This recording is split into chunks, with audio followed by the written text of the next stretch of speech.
Good evening, everyone. Thank you for joining us on this Brick by Brick session. The topic for today's session is the Atomberg story, lessons in brand building on first principles.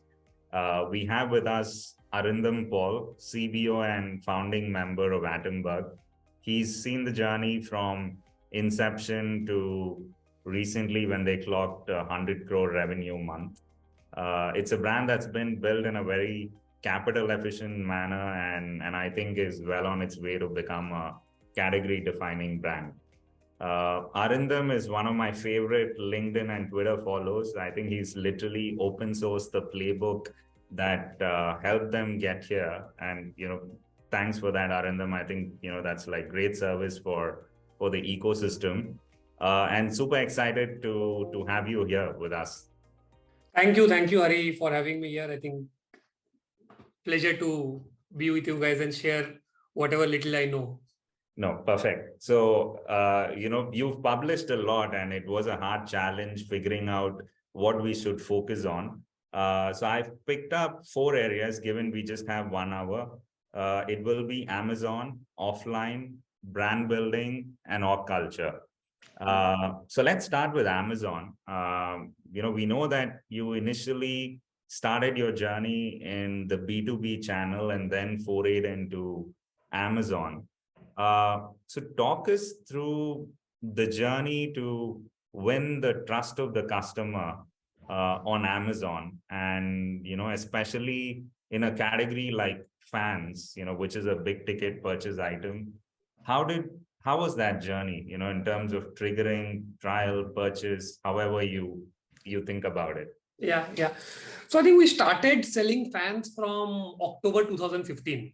So started off with B2B for about 6 to 7 months. I think we did exclusively B2B, selling to schools, colleges, different industries, primarily the ceramic industry in Saurashtra. Did it for about 5-6 months. And very soon we realized that B2B, you will soon hit a peak, right? So at the end of the day, if you really want to build a big business, 95% of fans in India are installed in consumer households. So you need to reach consumers, and there was no at that point for us other than e-com and D2C, right? And at that point, D2C was not even a buzzword. I think it didn't exist. The term did not exist in 2015-16 when we were starting. So what we did was we had a website in place, a functioning website. So had the product on the website and listed the product on Amazon. I think at that point, even on Amazon, the category was just taking off at that point. So it was a fairly small category, and people could not imagine that fans could become such a big category at that point. But I think there were 2-3 lead indicators. So one was, at that point, people were becoming more and more comfortable buying stuff from Amazon or e-com, right? So how the e-com wave had happened was it started with, say, books. Then it moved on to mobile phones in 2013-14, mobile phone and fashion. And then 2015-16 is when appliances and everything else, right? So that was one trend. The second trend was a lot of digitally influenced sales were happening. So looking at Google searches online and all. So even though there were no sales that were happening online, but the searches were increasing year on year. So I think that gave us a saying, and anyways, we didn't have any other option, right? We couldn't go offline at that point. So that's why I decided saying, let's launch on Amazon and let's have the product on the website. Now, the interesting thing is, right, how consumer behavior evolving at that point was that there was this set of early adopters, right, for whom excitement was more important than trust. So yes, trust is very important. But if you look at the innovation curve, right, there will always be that 1%, 2% of audiences in any segment whom you call innovators or early adopters. They really want excitement in products. And I think this was a category that had not seen any excitement for 60-70 years. It was the same old fan. Mm-hmm. And we had a product that had a remote control. So that was the hook. The hook was the remote control. Energy efficiency, everything else came layered on top. Even though the core USP was energy efficiency, but for the early adopter, the hook was the remote. Saying, here's a fan that comes with a remote. I will install it in my homes. I'll show it off to whoever comes. And so I think that was what had helped us get the initial sales.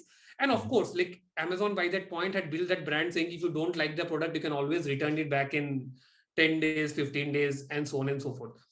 But for the early users, and I see this for any category, if you, especially when you start, I've seen this behavior that the product needs to be exciting for people, especially for the innovators who would have an innovator mentality, in that all of us know the cycle, right? Innovator, early adopter, early majority, late majority, and laggards. So if you're able to highlight excitement and communicate excitement, I think that really matters a lot in the initial 0 to 1 journey. Interesting. So you're saying just the fact that you had a remote control fan, it was a unique product. Yeah. Okay.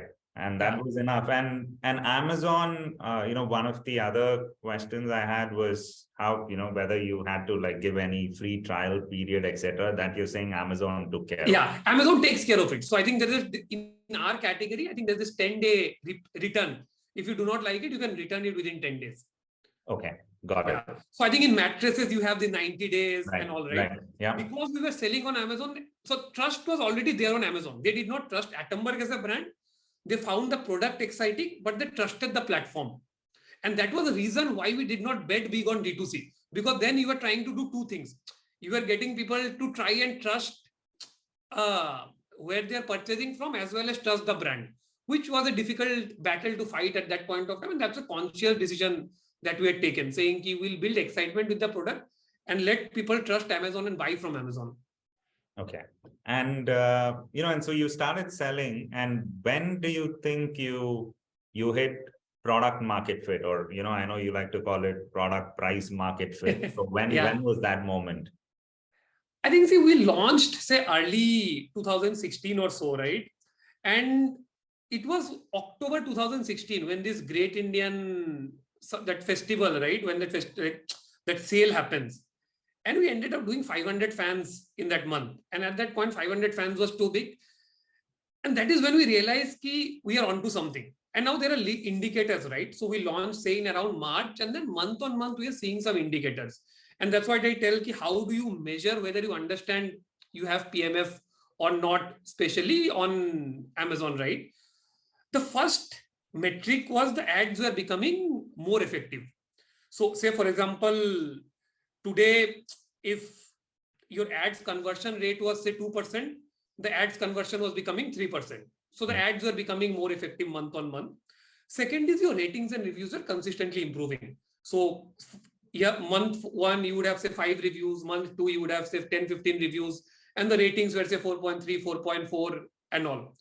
The third was, say, in the first month, because you will not have any organic discovery, right? But slowly and gradually, your organic discovery also increases. So reliance on ads, say, for example, in the first month, 90% of your sales will be ads driven. But in 6 months, I think we had reached a point where only about 70% of our sales. So there's a decreasing trend on the dependence on ads. Mm-hmm. And the fourth was the overall conversion rate. So overall conversion rate, as your ratings and reviews increase, and I like to call it Amazon flywheel, how that flywheel works. Mm-hmm. So I think these 4 things indicated that we have a strong PMF.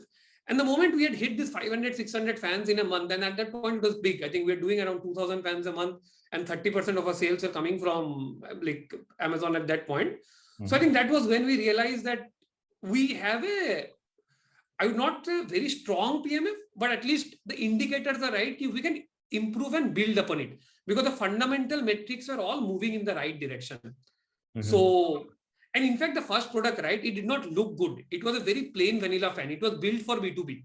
It was built for hospitals, colleges, schools and all. So it didn't look good. And that's the feedback we were getting from consumers. In the reviews, the feedback was saying, you have a very good product. I like the technology, savings are there, remote is there, but the looks are not good. That is actually a feedback that we took and brought the next product, which is today our flagship product and contributes to more than 50% of the sales. Got it. But is there, like, just in terms of absolute figures, any thumb rule that you have in terms of number of reviews? What should be like, should it be 4-star, 5-star in terms of ratings, etc., to get a handle on whether you have product market fit? See, I think it depends on the product and the price, right? Say, for example, if you're selling a premium product, so in our case, we are 2x of the competition. So we had to be 4.3 plus. So it had to show 4.5 star on. So anything more than 4.3 shows 4.5. So I think for a premium product, if you are not a 4.5 star rated, then it's very difficult to scale from a rating point of view. So we were obsessed with ratings then, we are still obsessed with ratings even today. Saying ki if the product is, and that's how we decide to kill a lot of products. We launched a lot of products. If it doesn't fit in that, we kill it. And I think the same metrics hold true for every product launch. You launch a product or you launch a brand, month one, your dependence on ads will be very high. So 90% of your sales will come from ads. So that 90% has to come down to 70%, 60%. So that decreasing trend has to be there month on month. And the second thing is your ads need to become more effective. So whatever sales you are getting from your ads has to become more effective with time. The conversion rates has to improve with time. Right. So if you're able to do these two things, if these two metrics are right, that means you have a strong PMF, and then it's only about figuring out how big the size of how big the TAM is. If the TAM is big enough, then you'll keep scaling. Got it. To give some sense to people on what the gold standard is like, for instance, on dependency on ads, right? You said it starts with 100%. Like in best case, what's like the gold standard in your view, that percentage term? See, it depends, right? I think in our case today, I think ads-driven sales will be 20%. So if I turn off ads, 80% of sales will still continue to happen. Right. So I think it's a virtuous cycle. And I don't think you are the gold standard. I think you just need to keep pushing the limit to as much as you can without impacting the growth, right? So I don't think there's any number to it, whether it is 20 or 40 or 60, it will depend on the category, it will depend on the competition. Right. But the trend has to move in the right direction. So all of a sudden, if you see that your organics are coming down, that means your flywheel has stopped working, or it has stopped and some other brand has taken your share and their flywheel has started moving. Right. And, now moving to the other part that you mentioned, which is around marketing efficiency improving over time. Yeah. That is, I always found that interesting because, if I look at the journeys of brands in our own portfolio and others that we've seen, that is something that always comes under pressure as people scale. It's almost as though if you're able to maintain your early stage marketing efficiency, it's a job fantastically well done. Whereas you're talking about improving marketing efficiency. So two things, maybe we can start with, do you have a view on why the other brands, most of the brands are struggling on that front? And the second thing is just talk us through, how you managed it at Atomberg. I'll tell you the main reason is there are a few channels which are compounding channels and there are a few non-compounding channels. So I use this term. So compounding channels are channels where with scale, things improve. So Amazon is a compounding channel. General trade is a compounding channel. Exclusive brand outlets are compounding channels where you get operating leverage at scale, right? Or you have a flywheel that kicks in motion. A lot of brands which have high dependence on D2C, right? So D2C is a non-compounding channel. Yeah. So in Amazon, what happens, right? I'll run you through Amazon and I'll tell you how marketing efficiencies improve. So on day one, you start with ads because without ads, you don't get any traffic. So you drive that traffic through ads on the product page. On the product page, initial days, your conversions will be low, right? Because you don't have any rating history. No one knows your brand. So it's a cold start problem. So initial days, you need to put a lot of money to get the ball moving. So you get some sales. If your product is good, you start getting good reviews. So the moment your ratings and reviews start improving, your conversions will slowly and gradually improve. So your ads start getting more efficient. So maybe your conversion rate on day one will be say 0.1%. After some months, it will be say it will reach a point of 1%. You will also start doing a lot of off-platform activities, right? Off-platform brand building activities. There will be word of mouth and all of this, which will result in people coming and searching for your brand on Amazon. So the moment your brand searches increase, automatically, like you don't need to pay for those, right? Your people are coming searching for your brand. So those are much more efficient. Once all of this starts happening, right, your sales velocity also starts increasing. Now, how the Amazon algorithm works is, the more a product sells, say for example, ceiling fan, right? We are selling ceiling fans. We are already the number one in ceiling fans. So if someone comes and searches the keyword ceiling fan, organically Amazon will rank me on top. right? And that is where the efficiencies kick in. And that's why I said why you should get efficient with scale. Now, when you look at any other channel like D2C, right? Unless you have very strong brand affinity and people come look for your brand, organically come looking for your brand, search for your brand and come to your website, you are always in the mode where you have to pay to acquire consumers. So in Amazon, if you are able to get into that flywheel, you move away from that where you continuously do not have to pay to acquire consumers. And the moment if I that can interrupt, Arindam, sorry, my question was actually on Amazon only because I was wondering whether it is a function of competitive intensity, because we know of personal care brands that were sort of in that virtuous cycle for a while, but all of a sudden, even their efficiencies are coming under pressure. Is it a function of competitive intensity that? See, competitive intensity will always be there. I think it's there in our industry as well. So I think competition impacts your CPCs, right? So when you look at ads efficiency, there are three things, right? One is your organic discovery or organic discovery / brand searches, right?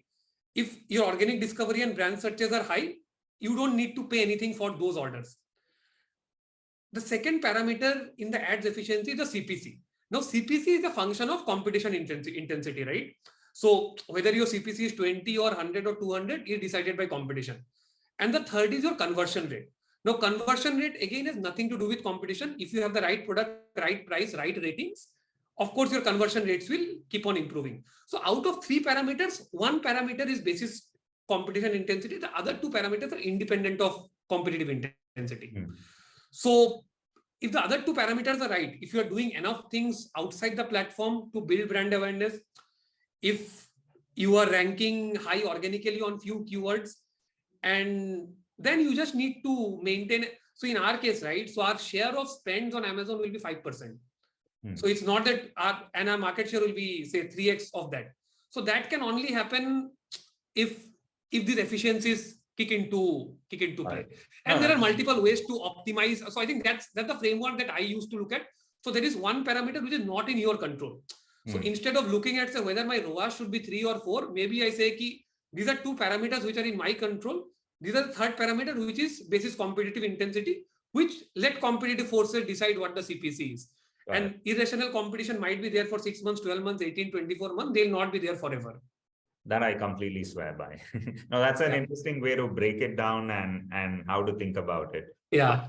But, now just sticking to the pre-PMF journey of brands, the two biggest questions that founders are always solving for is how fast should I grow? And second is just capital allocation in terms of marketing dollars, right? Yeah. So someone in the pre-product market fit phase, how should they think about it, in terms of revenue targets and marketing spends that they should incur before they get to PMF? Yeah. So I think this is I don't think there'll be a rule of thumb for this to arrive at it. But I think what most people get wrong or don't get it right is people overestimate TAM. So in a lot of cases. So I think TAM is a reality, right? And how I define TAM is like, you cannot be too flexible with TAM. Say, for example, if I'm selling a 3,000 rupees fan, I cannot just say that every fan sold is my TAM. Because there are fans sold at 1,000 rupees, there are fans sold at 1,200 rupees. Now I cannot get a 1,000 rupee consumer to upgrade to a 3,000 rupees fan. So defining TAM as per the price point cut, I think that is very critical to have a realistic understanding where we are. So how we look at it is usually by year one, can we get to around, say, 5 to 10% of the TAM? So for example, say if there are 100 fans which are sold greater than 3,000 rupees, can I at least sell 10 fans within a year? And to get to 10 fans, how much do I need to spend? I think CPCs are available, publicly available for any advertiser. You calculate, you build a model wherein you put in the CPCs. CPCs don't change. CPCs will only increase with time. Your conversion rates will improve with time. And your reliance on ads will keep coming down with time. Say, for example, month 1 will be 90%, month 2 it will be 80%. So using these three, you can actually create a model which will arrive saying ki, to reach 10% of my 10% market share in my TAM, this is what I need to spend. Now, whether it is 10%, or 20%, or 30%, that depends on the risk appetite and the capital allocation that the brand would be able to do at that point of time in their journey. If it's a bootstrap brand, maybe that will be 10%. If it's a funded brand and the mandate is to grow fast, maybe that could go up till 25 to 30%. But a lot of people overestimate TAM. They would say that my TAM is the whole category and not this price point category.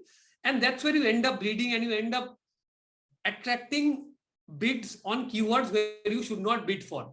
Say for example, if I take the example of fans, right? I would never bid for a economy ceiling fan. So economy would always be a negative keyword for me.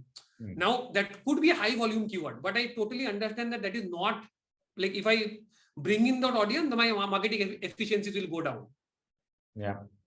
No, that's interesting. Yeah, knowing what you shouldn't know is as important. What you shouldn't be doing, rather. Yeah. So I think overestimating TAM is a big problem. Again, you should not be too rigid with TAM. I think people are flexible to a range of 20 to 25% in most categories. I think someone who had a budget of 2,500 with the right inputs, maybe they'll upgrade to a 3,000 rupees. But someone with 1,000 rupees budget will never upgrade to a 3,000 rupees, come what I do. Sure.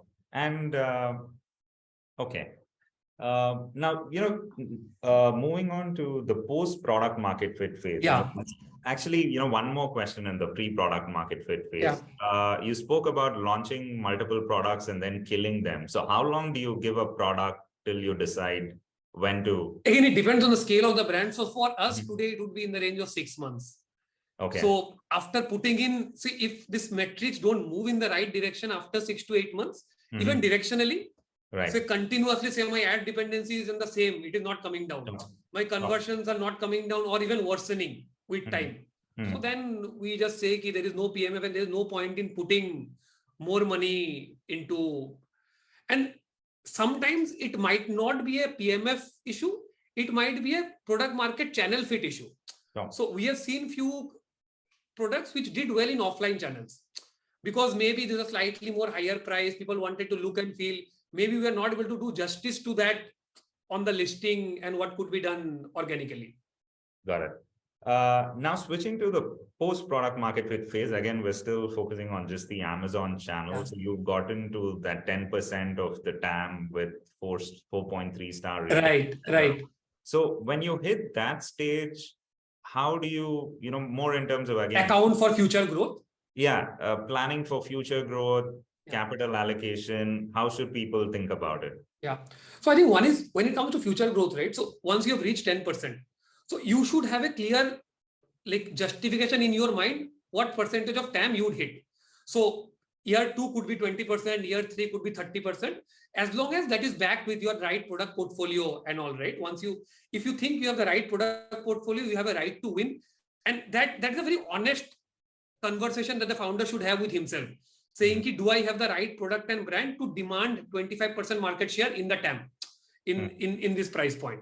So once you align with that, saying in the long run, I'll be at say 25 to 30%. Then you phase it out, saying year 2, year 3, year 4, how I'll get to it. And then your TAM will also increase, right? Because the category also grows. So in most categories, the premium categories are growing at a much faster rate than the overall category. So the category growth input you would get from the category team, right? Say, for example, the category is growing 50%. So year 1, say the market is 100, you do 10. Year 2, your aspiration is to do 20% of the TAM. The TAM becomes 150. So 20% of 150 would be whatever, right? Say around 30. Right. So that's how you'd plan your revenue numbers. When it comes to your marketing budgets, again, it comes in the same way. You need to plot the 3 parameters: ads, sales driven by ads, CPCs, and conversions. So these 3 parameters ideally should improve or should stay constant as you scale. I think that's the broad framework that I use and I advise people to use for planning growth on Amazon. It's a fairly simple framework to. Yeah, no, it is, and quite powerful as well. Yeah. Now switching to offline, talk us through when you decided to, launch the offline channel, and if we can, discuss the pre-product market fit journey in offline as well, right? So just take us through your own journey when you Then decided. the first time we tried to launch online was just when we started in 2015. Offline. We were very naive. Yeah, of course. So we went to the market, we went to this retailer saying, please let us stock. And they told us, just get lost. You are mad. Like this product at this price by you people who have no experience, you cannot sell. So that was the first time that we tried to launch in 2015. Then, of course, we came back. But we were always clear that the market is there offline. So 90% of the consumer market is in offline, in fans. And I had a very strong belief, even in those days, that changing someone's channel preference is very expensive. So if someone wants to buy a ceiling fan offline, and I try to get him to buy online, that is where my marketing efficiencies will always go for a toss. And say, for example, I'll give my example. So I never like buying shoes online for some reason, for fit or something. But I keep seeing a lot of ads. So there's a total waste, right? And sometimes I even like the product. I want to try it out, but it's just that resistance in my mind that I always buy shoes offline. The same thing holds true for any channel. So whenever you are trying to change someone's channel preference, it's a very expensive affair. So the market was there offline. And we were always clear that we have to go offline at some point. And by 2017, we started getting feedback from consumers themselves saying, I like your product, but I want to see it because I don't trust you. And I don't trust Amazon also, because by that point, we had exhausted the early adopters. So they're saying, I buy from my nearest retailer because something goes wrong. I go and ask him that it has gone wrong. So I like the product, I like the brand, but I'm not going to buy without the trust of the local retailer. So I think these things were happening in 2017. So 2018 is when we decided saying we need to go offline. So we started off with Mumbai. So for the first 1 year, we did only Mumbai. The reason was we wanted to fine tune our GTM. So in our industry or in any industry, there are multiple GTMs for getting to offline, even for general trade, right? There is a direct dealer model, there is a distributor model. Some brands have a wholesaling model wherein you supply to some wholesalers and then the smaller retailers buy from them.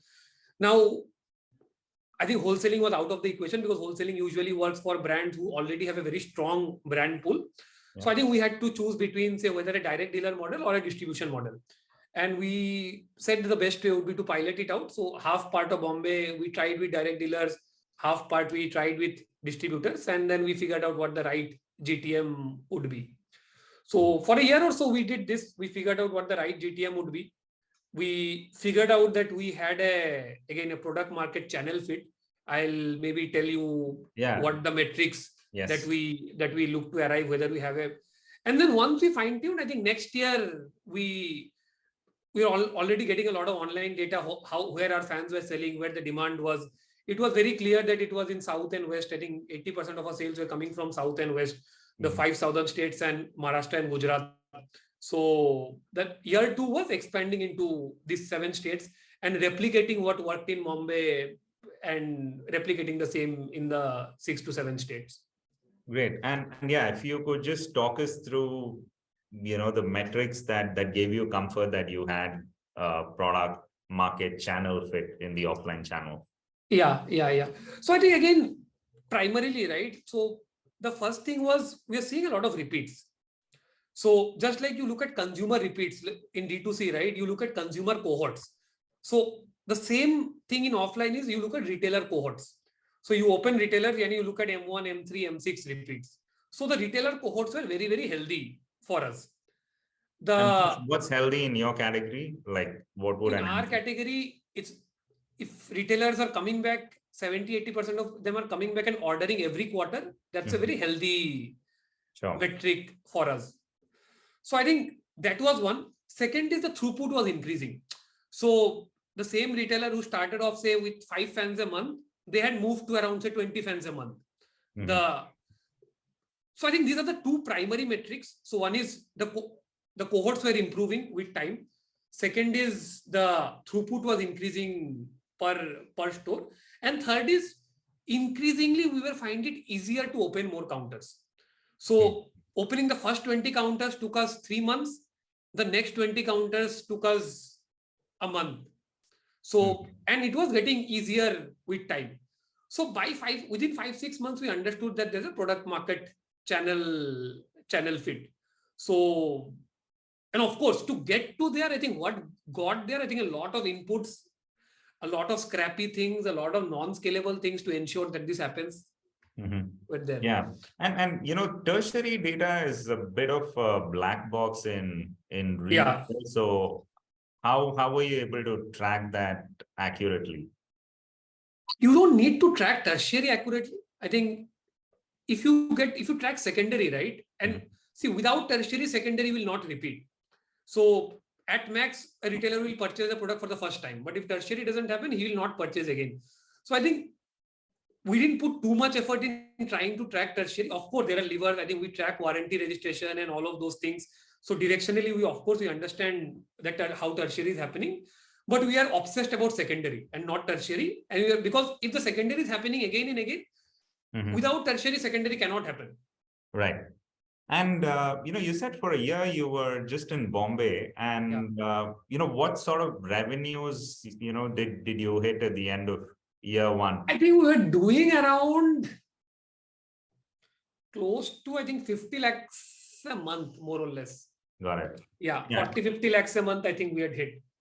Okay. So 50 lakhs a month in year one, and the other metrics you mentioned. I think the other metrics, again, it will depend from category to category, but absolutely. The other metrics will hold true. I think the revenue numbers, of course, will depend, but the other metrics on the retailer cohorts and all of this, I think we should improve. I don't know what the absolute numbers are, but the numbers should keep on improving. If these numbers are not improving, that means you are doing a one-time activity, which will only show a one-time spike in sales. Yeah, I think that's the sort of, important takeaway for everyone as well, because what I've seen founders always try to target is they assume that offline can, scale as fast as online and take like unreasonably high targets on the revenue front. So for a year, you just did the foundations in Bombay, got to 50 lakhs a month. Absolutely. Fundamental metrics checked off. And then you expanded into 7 states, you said. In Yes. Absolutely. Okay. And, now talk us through that journey from, just being in one city to, now getting into 7 states. So, if we can apply the same framework in terms of what sort of growth rate aspirations, one should take in the offline channel once they hit the product market fit. Yeah. So talk us through that. So I think, again, we are not very obsessed about the revenue numbers. Okay. I think in the offline space, again, what worked, the same things, right? So I think reach was more important. See, we need to, I think in offline, we're primarily looking at reach and numeric as well as weighted distribution.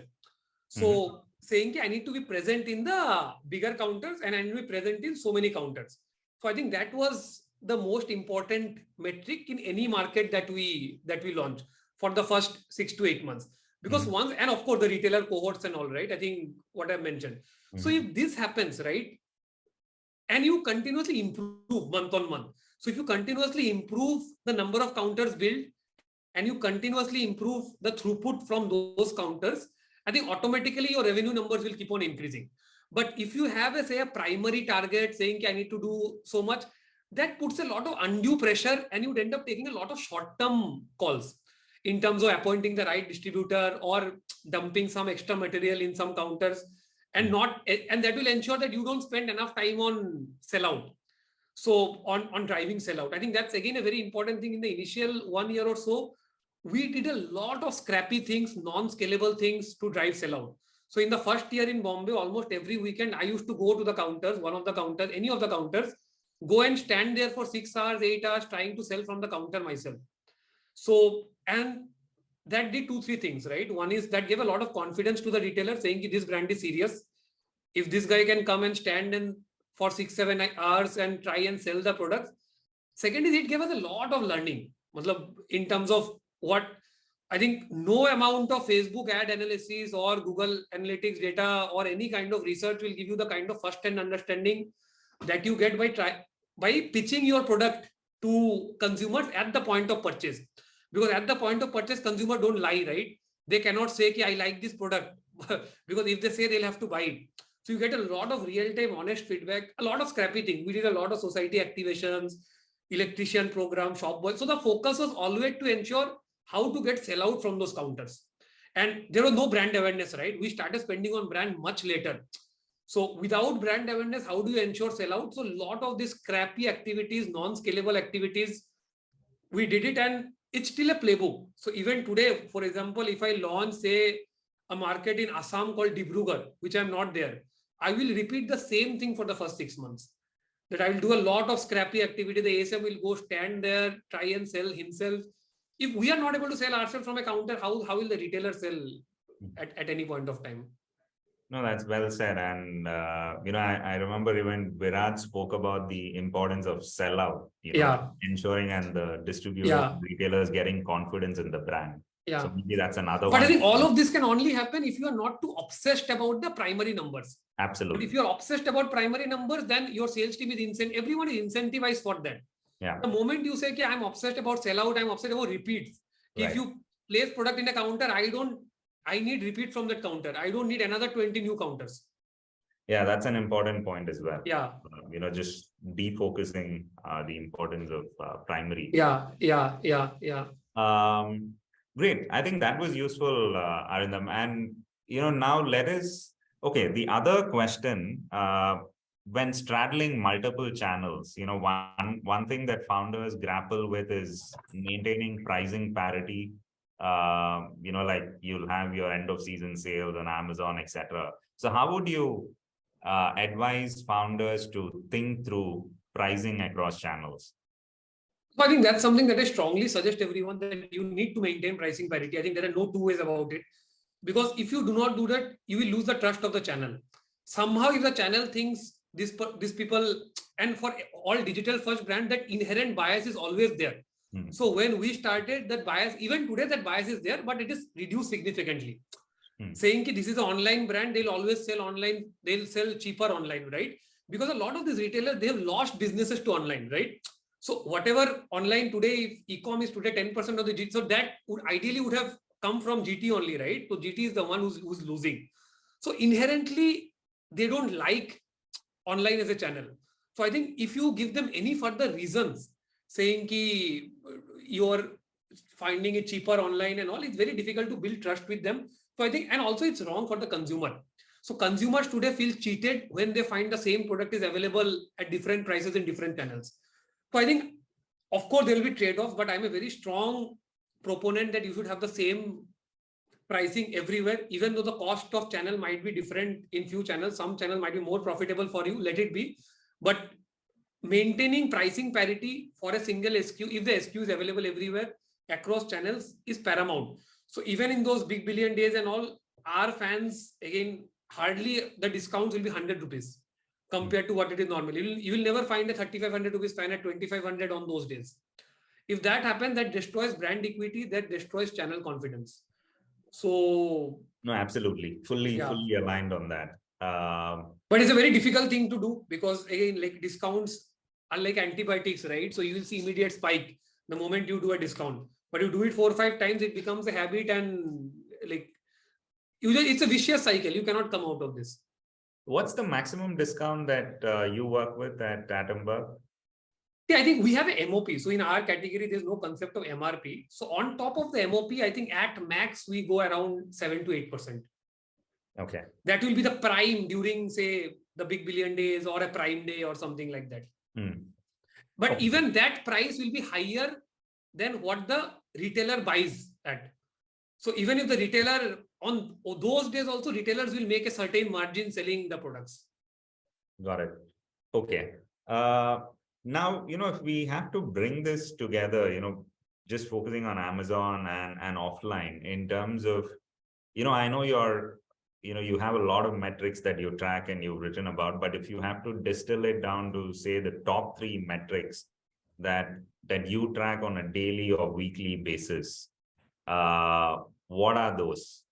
I think it will depend on the say on a channel to channel basis. And Yeah, also so let's take on, Amazon offline then. Yeah, if there are yeah. different ones. So I think, see, for offline, right, I think again it comes down to the same, like I think the three things, right? I think one is for us, it will be, say, a total counter build.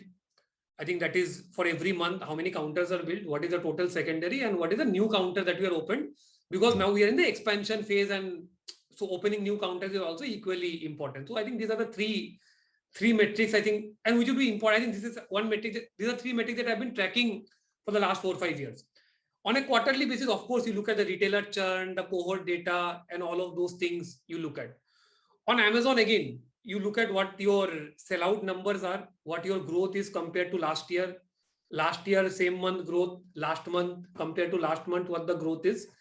And we look at the overall tech costs, I call it, I think the total advertising cost of sales, that is marketing spends as a percentage of revenue for the channel. I think these are the 3-4 bigger metrics, but we have fairly detailed dashboards which we run through every month or so. Yeah, that is evident. Yeah. Okay, now, focusing on brand building a bit. Yeah. Yours is a fairly infrequent purchase category. Yeah.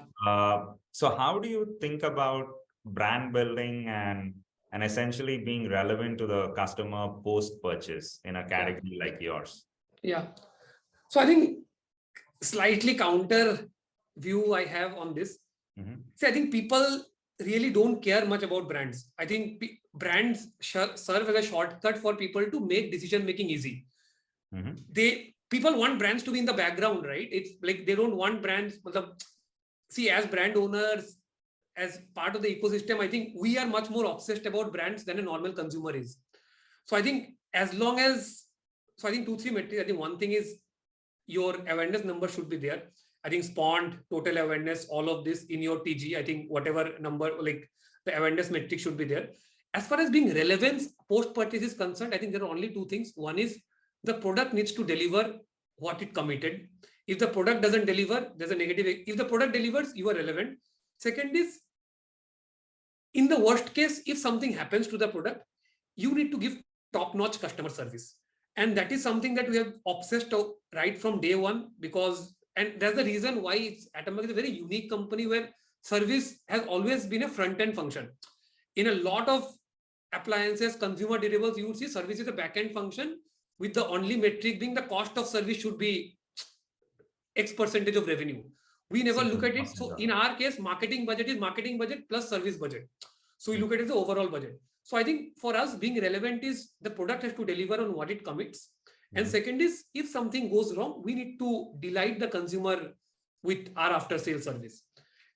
And the third part is, of course, I think at a brand level, I think you need to have a certain presence so that whenever they're in the buying journey, like we are there in the initial consideration set. So usually when you buy infrequent categories, you start with some 4, 5, say for example, you're buying an automobile or a mobile phone, right? You will always have these 3, 4 brands in your mind. It's important to be in that consideration set. Then of course, with all your digital marketing and all, you would need to, whenever they're in the evaluation phase, you need to win them in the evaluation phase. And then post-purchase, you just need to ensure that the product and service delivers on what it commits. I think that's the best way to stay relevant. I'm not a very big believer that people are fans of Atomberg. People keep on thinking about Atomberg. Ideally, they should not think about Atomberg much once they have already purchased.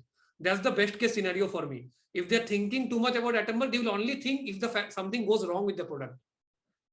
That's an interesting perspective.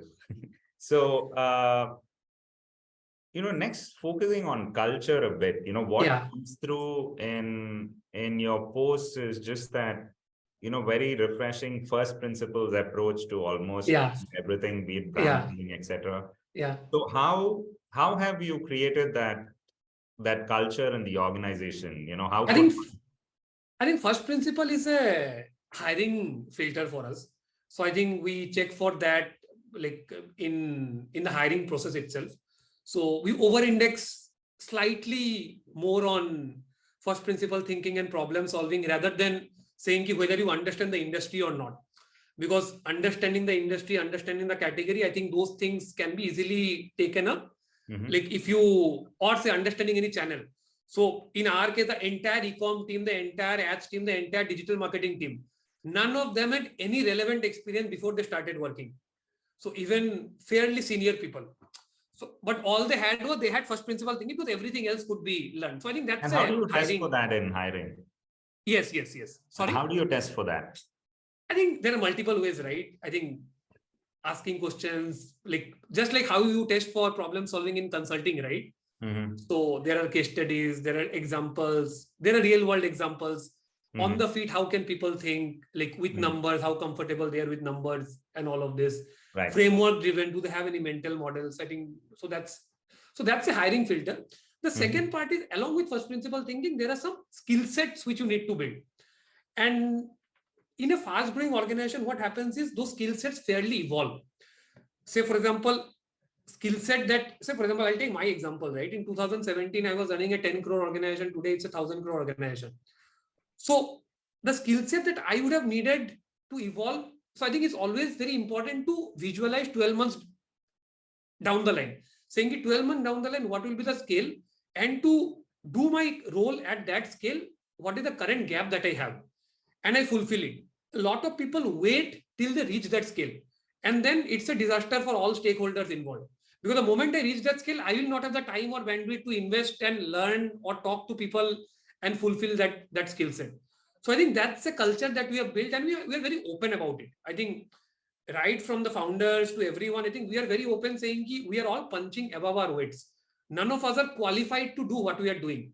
So we are not qualified to run a 1,000 crore brand, right? Or any of one, whoever is leading e-com, whoever is leading digital, none of us are qualified, and none of us will be qualified to do it next year, even if we are doing it today. So it's very important to understand the gaps and work today, so that 12 months down the line, when that scale comes, we are ready for it, and there are no.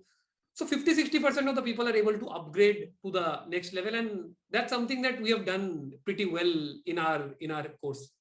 No, yeah. And along with first principles, the other thing that goes hand in hand is learning culture. So you spoke about setting expectations, but do you do anything beyond setting expectations to nurture a learning culture? I think a lot of things. I think there are a lot of freely available resources, etc. Whenever someone wants to get connected with someone, we facilitate it.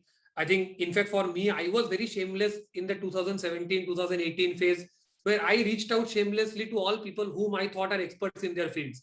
So for branding, I would have reached out to everyone I knew or I could find on LinkedIn, FMCG giants and all, because they are the best people to learn branding from, right? Or say, for example, for service, I would have reached out to people. Even today, I reach out to people from Urban Company and all, saying, how do you do this? Can you teach me? And usually, I think that if you are very clear with your ask, open with your ask, and you respect people's time, people oblige. I think the ecosystem, or in general, people oblige and people help as much as possible.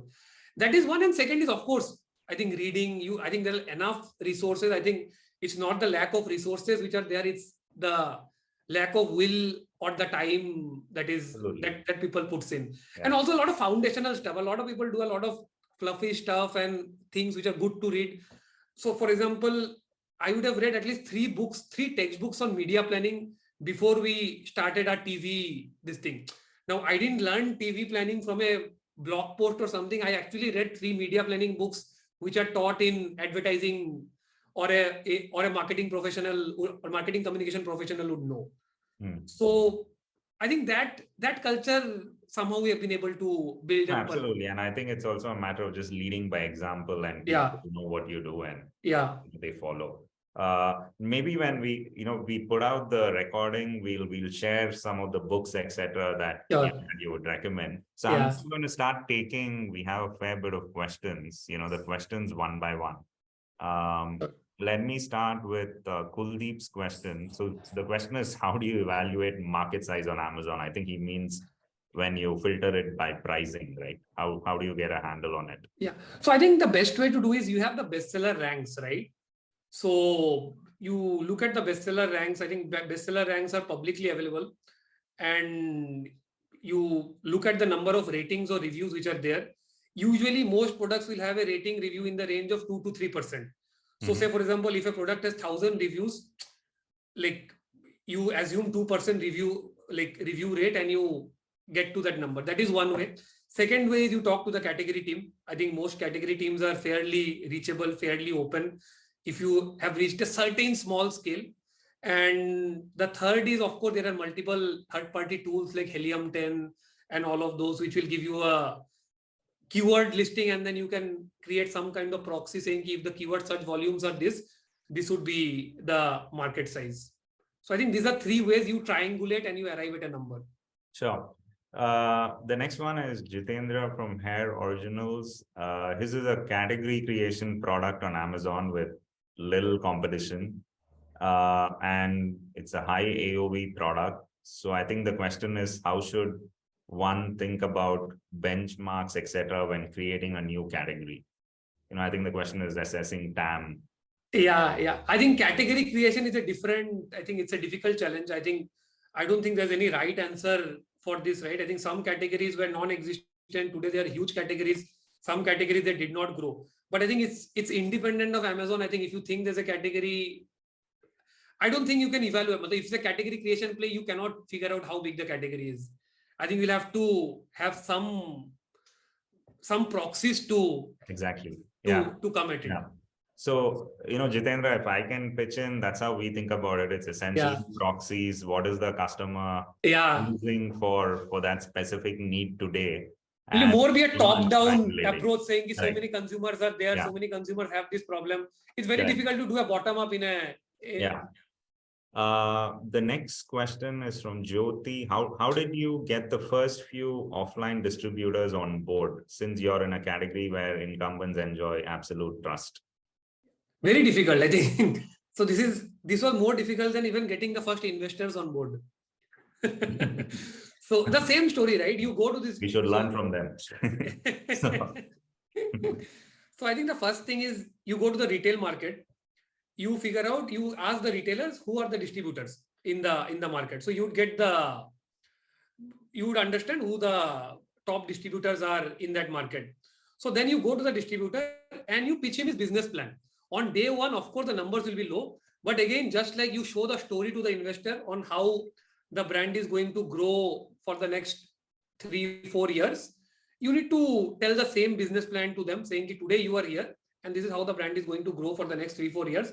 If you join me today, this is how your profits will increase in the next 3 to 4 years. I think so it's very similar to investor pitch. He is just a partner. You need to convince him that the business has value. If he invests in the business today, he'll also grow with the business as the business grows.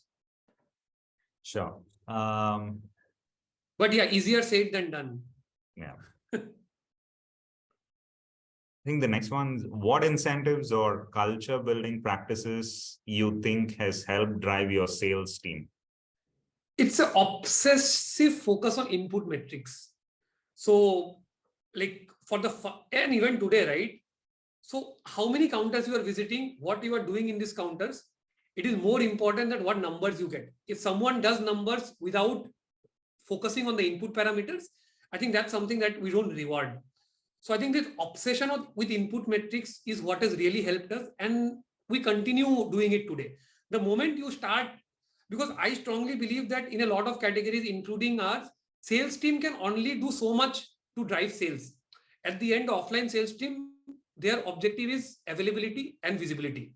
As long as so for them, the output metrics are availability and visibility. For them, the input metrics are visits, quality of visits, retailer engagement, and all of this. The moment you start linking it with sales, primary sales and all, it becomes very difficult.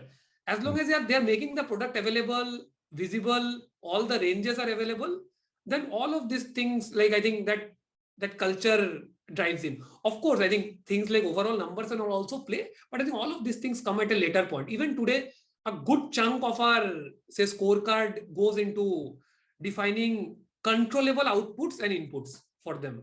The ultimate final sales number is not in their control. Today, it is raining in Bombay. If it rains for a month, numbers will go down. If they do not make their incentive because of rains, then they'll never be motivated to focus on the input metrics when I ask them to focus on. And, you mentioned obsessive, and I've heard from people on some crazy things in terms of obsession, especially when it comes to tracking sales team performance. So Can you, double click on that? What does that mean in terms of frequency of tracking, metrics, etc.? Again, I think it is one is the number of visits that you make. Second is whatever beat you are planned, how much you are adhering to the beat. So I think these are the two metrics which are very, very critical. Saying, for example, if I plan to visit a counter Monday morning 11 a.m., I need to visit that counter Monday. There is no ifs and buts. I need to visit. I need to do my 4 activities. What I need to do, I need to take a photo of the branding. I need to speak with him. I need to clear his all previous dues, whatever it is, scheme settlement. So we have a SFA, which is a very enabling tool for us. It shows if you go to a counter, what are the 4 or 5 things that you need to do. You need to complete all of those. So this is obsessive input metrics. The output metric for them are availability and visibility. They need to make the products available, ranges available, and visible. Sure. Because these are in their control. Now, after doing all of this, if sales is not happening, consumer walk-in is low, whatever it is, then it's a much bigger problem which they cannot directly influence. Okay. The next question. I'm curious to know that although you designed the product with the USP of energy efficiency, how did you realize and adapt once you realized people were getting hooked because of the remote control? No, I think that was the early adopter. So what happens is, what we realized very early, there were 3 different TGs for us, 3 very unique TGs. So one was these early adopters, tech guys, engineers and all, they were obsessed with remote. For them, we launched the smart variant, which is Alexa enabled and all of this. Then there is second TG, which is say, who want the fans for interiors. For them, fan is a part of the home decor. They want good, sleek looking fans with interior. They spend a lot on their interiors, the architects and all. So that's the second big segment. And the third segment is people who are value conscious, for who make a very rational decision. I buy this product, I save 700, 800, 1500 rupees a year. And that is why I pay the premium. So I think we figured out very early in our journey that there are 3 unique segments. Like digital communication was very separate for each of these 3. And when we went broad, I think it's a mix of all of these 3. You would see in our ads, we'll speak about energy efficiency, we'll show the remote, the looks of the fan anyways is shown. So all of these things come into play in the overall brand communication when you do. Okay. The next one is on influencer marketing. How big do you think influencer marketing will play a part in the pre-product market fit and post-product market fit journey? I think it does play a role across categories. Again, it depends on which category you operate. Some category which are more Instagram friendly, you need Instagram influencers who show the product and all of this. Categories like us, which are more evaluated, right? People go to YouTube and search for reviews and all of these things. So in categories like us, I think YouTube influencers, unboxing, product reviews, I think those things become more important. But figuring out what you are using influencers for, I think that is very important.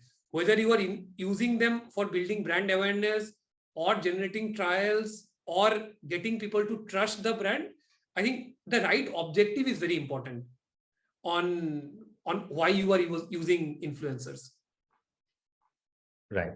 The next one is Atomberg's products are more technically advanced versus competition. In your initial days, did you see Amazon ratings on the lower side as the consumers didn't know what to expect? No, I think we did not do. So for the consumer, it was a fan, right? So they didn't really care what the motor was and all. As long as the fan performed, saved electricity bills, gave good air delivery, worked with the remote, I think they were very happy. Okay. The next one's from Nivedita from Air. With regards to brand building, how would you weight online channels for establishing trust, brand presence versus, I think, performance marketing? Were there any specific marketing initiatives that worked better than others? I think overall, I think what it worked was, I think that focus on ATL for us, I think that really worked. I think once you reach a certain scale, like when you are present on a bigger screen on a TV, right? I think that really takes the brand trust to a next level. And I'll tell you how this works usually. Say, like when you're seeing something on digital, right? Because everyone knows that digital doesn't cost a lot of money. So that's a that's a framework that's a mental model that consumers have, saying I'm seeing hundreds of ads, you are just one of those ads. But the moment you are there on, say, even on a regional ATL, right, the number of brands which advertise on regional ATL will be much lower, say will be 100x lower than what the number of brands which would advertise on Facebook or a YouTube. So I think being ATL, I think other than the things like awareness and all of the, other than the logical things on how ATL is better, the other way how ATL worked for us is in building trust. Saying if this brand is spending money on TV, if this is there on TV, it is a brand which is there for the long run. I think that's a belief that a lot of retailers, distributors have. And even today, right, I think although the recent funding boom and all allowed a lot of non-sustainable businesses also to advertise on TV, but historically over the years, brands that advertise on TV are fairly large brands, big brands, brands which have reached a certain scale, and people associate TV with trust. And that's something that has worked well for us in building trust and in the overall mix. I think the next one is on any inputs on how you went about building your sales team, specifically GT. Again, very similar. I think we focused on people who believed in the input parameters more. I think a lot of bigger organizations, what happens is, because the brand pool is so high, right, you don't need to have that rigor in the market. So I think we were very clear saying that this will require a lot, even today, right? It requires a lot of legwork, and that input metrics are very important for us. I think so that was one thing. Second thing is, we tried not to hire from market leaders. So we would always hire from a number 4, number 5 brand in a market, because they know the struggle and they see the struggle, they hear rejection on a daily basis. And for a startup, when you're going offline, I think you would hear rejection again and again. I think for me, when I was doing GT for the first year, to open a counter, I think it took me at least 5 to 6 visits. For the first 3-4 visits, he would not even let me enter the shop. He would just say, please get out. I think in the 4th or 5th visit, he would come offer me tea. And only in the 5th or 6th visit, he would say, okay, you place the... So you'd hear a lot of rejection. So you need people who can handle rejection and who are open to... So a lot of freshers, a lot of young people. And that's what I think. I think relationships and all these things are slightly, I think, we over-index on the importance of this thing. Saying, I need people from the... Okay, of course you need people from the industry. But do you need everyone from the industry? Maybe no. No, that's interesting. Hiring from the 4th and 5th. With regards to your initial Google and Meta ads, did you send the customers to your Amazon page or D2C? No, D2C. Okay. So we have always sent people to our D2C website, because we thought, let people come to the D2C website, let them get all the information, because my D2C website allows me to tell the story in a much better way, and then let them make the decision from where they want to make the purchase. Right. Whether it is from Amazon, Flipkart, D2C, offline today. So that's the framework that we have followed. Yeah, maybe last 2 questions. Your thoughts on how to incentivize distributor sales. I think now they're talking about where you use distributor sales force. About distributor sales force. Yeah. That's visiting retailers. How do you incentivize them? Incentivize retailers? No, distributors sales force. Okay. So I think the distributor sales force, we don't incentivize, because distributor does 3 things. Distributor is not responsible for sales. Distributor is responsible for ensuring that the products are supplied on time. The distributor is responsible for helping you identify the right counters in that market, on which counters the product should be available. And thirdly, the distributor is responsible for giving credit to the retailers.